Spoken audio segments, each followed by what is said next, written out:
రీసెంట్‌గా 'విడుదల రజనీ' గారి టాపిక్ పెద్ద ఎత్తున చర్చ జరుగుతుంది. పోలీసులు ఆమె పైన దౌర్జన్యంగా ప్రవర్తించారనేసి అయితే ఒక వీడియో అయితే వైరల్ అవుతుంది. అసలు ఏం జరిగింది ఆ వీడియో చూస్తుంటే ఒక మహిళగా మీకేమనిపిస్తుంది? విడుదల రజనీ గారు ఆమె అసలు ఎలా మాట్లాడుతుందో ఆమెకి అర్థం కావట్లా. ఆమె పోలీసుల మీద ఎదురుదాడి చేసి ఆమె కారులో వాళ్ళ పిఏని వాళ్ళని పట్టుకెళ్తుంటే ఆమె కాపాడటానికి ప్రయత్నించి పైగా ఎదురుదాడి ఎలా ఉందంటే పోలీసులు ఆమెను ఏదో ఇబ్బంది పెట్టేశారు, దురుసుగా మాట్లాడారు, దురుసుగా ప్రవర్తించారు, కక్ష సాధింపు చర్యలు ఆమె చెప్పడం చాలా ఇదిగా ఉంది. ఎందుకంటే ఆమెకు తెలుసు నిందితుడిని లోపల పెట్టుకొని తీసుకెళ్లేటప్పుడు పోలీసులు వాళ్ళు అరెస్ట్ చేస్తారని ఆమె అలా తీసుకెళ్తుంది. పోలీసులు వాళ్ళ బాధ్యత వాళ్ళు నిర్వహిస్తుంటే పోలీసుల విధులకి ఆటంకాలు కలిగిస్తుంది విడుదల రజనీ గారు. పైపెచ్చు లోపల వ్యక్తి ఉండి కూడా నా కార్ టచ్ చేయకూడదు టచ్ చేయకూడదు అంటుంది. ఈమె ఎందుకు ఇలా మాట్లాడుతుందో మాకు అర్థం కావట్లా. ఆమె గతంలో ఒక మంత్రిగా కూడా పనిచేశారు. మంత్రిగా పనిచేసినప్పుడు ప్రజాస్వామ్యంలో ప్రజాస్వామ్య విలువలు, ప్రజాస్వామ్యానికి మనం గౌరవించాల్సిన ఇది ఏదైతే చట్టానికి లోబడి మనం చేయాల్సిన పనులు కూడా చాలా ఉంటాయి. అవన్నీ కూడా ఆమె తెలుసుకొని మెలిగితే బాగుంటుందని మేము అనుకుంటున్నాం.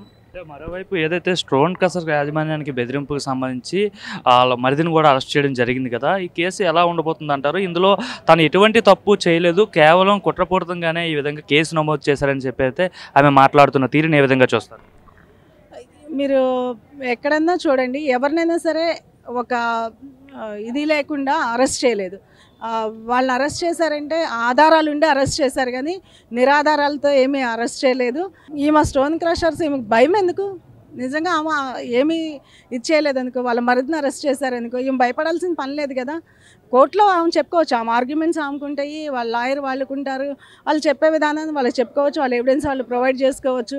దానికి ఇంకా ఏదో బెదిరించారనో కావాలని చేశారని కాదు, తప్పనిసరిగా ఇది కావాలని ఆమె చేసిన దానికే పెట్టారు, కానీ ఇది కావాలని ఏదో చేసిన చర్యలు కాదని మేము చెప్తున్నాం. చంద్రబాబు నాయుడు కూటమి ప్రభుత్వ పరిపాలన 1 ఇయర్ పరిపాలన అయితే అట్టర్ ఫ్లాప్ అయిపోయింది. మొత్తం ప్రజలంతా తీవ్ర ఇబ్బందులు పడిపోతున్నారు. వచ్చేది మన ప్రభుత్వం అని చెప్పి అయితే జగన్మోహన్ రెడ్డి తన కార్యకర్తలకు పెద్ద ఎత్తున భరోసా ఇస్తున్న పరిస్థితి ఏంటంటారు?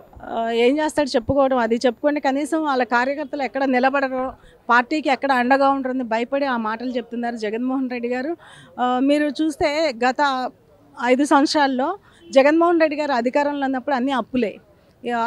ఆఖరికి పార్కుల దగ్గర నుంచి అన్నీ కూడా తాకట్టు పెట్టి ఉదంతాలు మనకు కనపడుతున్నాయి. ఇప్పుడు ఆయన అప్పులు ఆంధ్రప్రదేశ్గా తీర్చిదిద్ది 5 సంవత్సరాలు ఆయన బయటకు వెళ్తే, ఇప్పుడు మన చంద్రబాబు నాయుడు గారు స్వర్ణ ఆంధ్రప్రదేశ్గా తీర్చిదిద్దాలి. అదే రకంగా పిల్లల భవిష్యత్తు కోసం వాళ్ళ ఉద్యోగ భద్రత కల్పించాలని ఇండస్ట్రీస్ తీసుకురావడం ఇవన్నీ చేస్తున్నారు. ఎప్పుడైనా జగన్మోహన్ రెడ్డి గారు అధికారంలో ఉన్నప్పుడు ఎవరైనా ఒక ఇండస్ట్రియలిస్ట్ వచ్చారో మీరు గమనించండి. ఒక ఇండస్ట్రీ తీసుకురావడం చేతగా లేదు. ఒక సంక్షేమ పథకాలు ఇవ్వాలంటే ఏయో గవర్నమెంట్ ఇయ్యో, లేకపోతే వేరే తాకట్టు పెట్టో, లేకపోతే వేరే నుంచి SC ST సప్లాన్స్ నుంచి వచ్చాయో, అలాంటి రకరకాలవి ఏదైతే వాడకూడని ఉన్నాయో వాటికి సంక్షేమ పథకాలకు తీసుకొచ్చి వాడి అలా మసిపూసి మారేడుకాయ చేసి నేనేదో ఇచ్చానని చెప్తున్నాడు, కానీ ఆయన ఇచ్చింది కూడా తక్కువ. అమ్మఒడి అని చెప్పాడు, అమ్మఒడి అని చెప్పి కొంతమందికే ఇచ్చి ఆ కొంతమందిలో కూడా మొత్తం ఇవ్వకుండా సంక్షేమ పథకాల్లో కొంతమందికి అది కూడా పూర్తిగా ఇవ్వలేదు. 15,000 అని చెప్పి 15,000 కూడా పూర్తిగా ఇవ్వకుండా ఉన్న రోజులు ఉన్నాయి. అదే రకంగా ఆయన చేయాల్సిన పనులు కూడా ఏమి చేయకుండా కేవలము ప్రచార మాధ్యమాల ద్వారా ఏదైతే ప్రచారం చేసుకోవడం తప్పితే అంతకుమించి ఏం చేసినట్టు ప్రజలకు కనపడలేదు. నిజంగా ఆయన డెవలప్మెంట్ అనేది చేస్తే ప్రజలు మరలా ఆయన్నే గెలిపించేవాళ్ళు. ఆయన కేవలం కక్షాపూరిత వాతావరణంతో అధికారులను కూడా మీరు చూసే ఉంటారు. ఈ ధనంజయ రెడ్డి దగ్గర నుంచి ఏదైతే మద్యం స్కామ్లో ఉన్నారో వాళ్ళందరినీ కూడా ఆయన అధికార దుర్వినియోగం చేసి వాళ్ళని అధికారులను భయపెట్టి మభ్యపెట్టి ఆయన వాళ్ళని ఇవాళ కోర్టులకి ఇచ్చి జైల్లో పెట్టించిన పరిస్థితి కేవలం జగన్మోహన్ రెడ్డి గారు ఉన్నారు. ధనంజయ రెడ్డి అరెస్ట్ కావచ్చు, కృష్ణమోహన్ రెడ్డి అరెస్ట్ కావచ్చు, వీళ్ళకి సంబంధించి అక్రమంగా అరెస్ట్ చేశారని చెప్పి అయితే యాంకర్ శ్యామ్లో కూడా మాట్లాడుతున్న పరిస్థితి. యాంకర్ శ్యామ్లా గారు ఇష్టం వచ్చినట్టు మాట్లాడతారండి. కనీసం ఎందుకు అరెస్ట్ చేశారు, మీరు ఎక్కడైనా కారణం లేకుండా అరెస్ట్ చేశారని మీరు నిరూపించండి, వాళ్ళు విడుదల చేస్తారు. శ్యామ్లా గారు ఆమె ఏదో పార్టీ ప్రచారం కోసం చేయటమే కానీ ఇంతమంది లిక్కర్ స్కామ్లో వాళ్ళే చెప్పారు పలానా వాళ్ళు ఉన్నారని. వాళ్ళంతా IAS ఆఫీసర్లు, సీనియర్ మోస్ట్ వీళ్ళు కాబట్టి వాళ్ళకి నిజంగా లేకపోతే వాళ్ళు విడిపించుకొని బయటకే వచ్చేవాళ్ళు కదా. వాళ్ళు ఎందుకు జైలుకి వెళ్ళాల్సిన పరిస్థితి వచ్చింది? లిక్కర్ కేసుకు సంబంధించి విచారణలో విజయసాయిరెడ్డి పాల్గొన్న తర్వాత విజయసాయిరెడ్డి మాట్లాడుతూ ఈ లిక్కర్ కేసులో బిగ్ డాన్ ఉన్నారని అయితే అన్నారు. ఎవరై ఉండొచ్చు ఆ బిగ్ డాన్?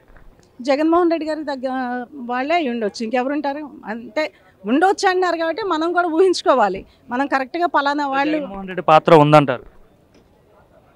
ఇప్పుడు మీరు చూసే ఉంటారు 5 సంవత్సరాల్లో అవినీతి కబ్జాలు ఇవన్నీ ఎలా జరిగినాయి. జగన్మోహన్ రెడ్డి గారు అక్కడ సిగ్నల్స్ లేకుండా ఎక్కడా జరగలేదు. కేవలము దీనికి అవినీతికి వీటన్నిటికీ బ్రాండ్ అంబాసిడర్ జగన్మోహన్ రెడ్డి గారు కాబట్టి ఆయన హయాంలోనే ఆయన కనుసన్నల్లోనే ఇది జరుగుతుందని మేము ఆయన ఎక్కడైతే సహి చేస్తే అక్కడే వాళ్ళు కబ్జాలు చేశారని మేము చెప్తున్నాం. అన్న మీ పేరన్నా? నా పేరు రాఘవప్రసాద్. రాఘవప్రసాద్ అన్న, ఇప్పుడు లిక్కర్ కేసుకి సంబంధించి పెద్ద ఎత్తున చర్చ జరుగుతుంది కదా. ఈ కేసు సంబంధించి మాజీ ముఖ్యమంత్రి జగన్మోహన్ రెడ్డి కూడా అరెస్ట్ అవబోతారని అయితే పెద్ద ఎత్తున ప్రచారం జరుగుతుంది. అసలు ఏం జరగబోతుంది? అసలు లిక్కర్ కేసు నిజంగా జరిగిందా? అందులో జగన్మోహన్ రెడ్డి కావచ్చు, వైసీపీకి సంబంధించిన వాళ్ళ పాత్ర ఉందంటారా? లిక్కర్ కేసు అనేది చాలా పెద్ద కుంభకోణం, అది చాలా పెద్ద స్కాము. డిజిటల్ కరెన్సీని అనేది పెట్టకుండా వాళ్ళ సొంత బ్రాండ్లు, వాళ్ళ జే బ్రాండ్లు పెట్టుకుని జనాల్ని పిచ్చమందు, కాస్ట్లీ ఐటమ్కి కూడా ఆ పిచ్చ లేబుల్ వేసి పిచ్చమందు తయారు చేసి దాని మీద కూడా కాస్ట్లీ లేబుల్ వేసి జనాలు ఏ రకంగా మభ్యపెట్టి ఓన్లీ క్యాష్ అండ్ క్యారీ అనే విధానంతో ఎన్ని వేల కోట్లు దోసుకున్నారో వాళ్ళకే తెలుసు. అది ఇది చాలా పెద్ద స్కాము. దీంట్లో కంపల్సరీగా వాళ్ళు కొంతమంది అరెస్ట్ చేసి విచారణ చేయడం జరుగుతుంది. అలాగే నెక్స్ట్ ఆయన టైం ఆసానప్పుడు అసలు మరి దొంగల మూట లీడర్ ఉన్నాడుగా, గ్యారంటీగా అతను కూడా జైలుకి వెళ్ళే పరిస్థితి ఉంది. కన్ఫామ్గా అరెస్ట్ చేస్తారు. దానిలో ఎటువంటి ఆలోచన అవసరం లేదు, అనుమానం కూడా అవసరం లేదు.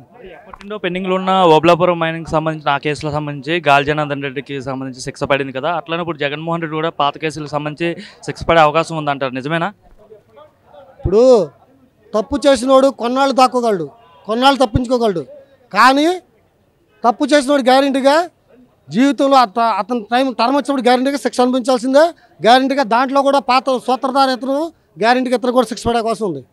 మరోవైపు విడుదల రజనీకి పోలీసులకి మధ్య పెద్ద ఎత్తున రసబాస నడిచిన విషయం అందరికీ తెలిసిందే. అయితే విడుదల రజనీ పైన కనీసం మహిళని చూడకుండా కూడా పోలీసులు దురుసుగా ప్రవర్తించారనేసి అయితే వైసీపీ వాళ్ళు చెప్తున్నారు. ఇతర పక్క టీడీపీ వాళ్ళు ఏమో విడుదల రజనీయే దురుసుగా ప్రవర్తించిందని చెప్పేసి అయితే టీడీపీ వాళ్ళు అంటారు. ఒక కామన్ మ్యాన్గా మీరేమనుకున్నారు? ఇప్పుడు విడుదల రజనీ మీద ఒక పోలీస్ ఆఫీసర్ దురుసుగా ప్రవర్తించాడని ఈ ఫేక్ ప్రచారం చేయడంలో, అసలు ఫేక్ ప్రచారం చేయడంలోనే వైసీపీ వాళ్ళు దిట్లో దాంట్లో ఆరితేరిపోయి ఉన్నారు. అలాగే అసలు విడుదల రజనీ ఆమె ఒక ఎమ్మెల్యేగా చేసి ఒక మంత్రిగా చేసి తను పోలీసు వారికి సహకరించకుండా పోలీసుల మీద ఏ విధమైన దురుసుగా ప్రవర్తించింది, వాళ్ళు ఏ రకంగా చీచా అని మాట్లాడింది. అది సోషల్ మీడియాలో చాలా ఉండి కరెక్ట్ మీడియాని బయట పెట్టమండి, ఆ రికార్డులు బయట పెట్టమనండి, అప్పుడు వచ్చి వైసీపీ వాళ్ళు మాట్లాడమండి. అంతేగాని ఏదో విడుదల రజనీ మీరు పక్కా తప్పుకోండమ్మని ఎస్ఐ గారు గౌరవంగా మాట్లాడి మీరు తప్పుకోండమ్మా, మాకు కావాల్సిన మనిషి ఇందులో ఉన్నాడు వ్యక్తి, మేము అతను అరెస్ట్ చేయాలి మీ కేసు అని చెప్పినప్పుడు కూడా తను తప్పుకోకుండా తను ఒక రౌడీలాగా, ఒక ఎమ్మెల్యేగా చేసి ఒక మంత్రి చేసే రౌడీలాగా తను ఒక మహిళ ఇది డాన్ లాగా ప్రవర్తించిన తీరుని మనం అందరం చూసాం లైవ్లో. కానీ మిగతా రీలంతా పక్కన పెట్టేసి ఎస్ఐ గారు ఆమెను తప్పుమన్నాడు, సిఐ గారు దురుసుగా మాట్లాడి ప్రవర్తించడం చెప్పడం, ఇది వైసీపీ వాళ్ళ ఫేక్ ప్రచారాలకి వాళ్ళ కట్టుదిట్టమైన ఏర్పాటు చేసుకుంటారు. అట్టగా ఒక అబద్ధాన్ని నిజం చేయడానికి ఒకే మాట 100 సార్లు చెప్పగలుగుతారు వాళ్ళు. అటువంటి మెంటాలిటీ ఉన్న వైసీపీలో గ్యారంటీగా అట్టగా ప్రచారం చేస్తారు. దాన్ని ఎవరు నమ్మాల్సిన పని లేదు.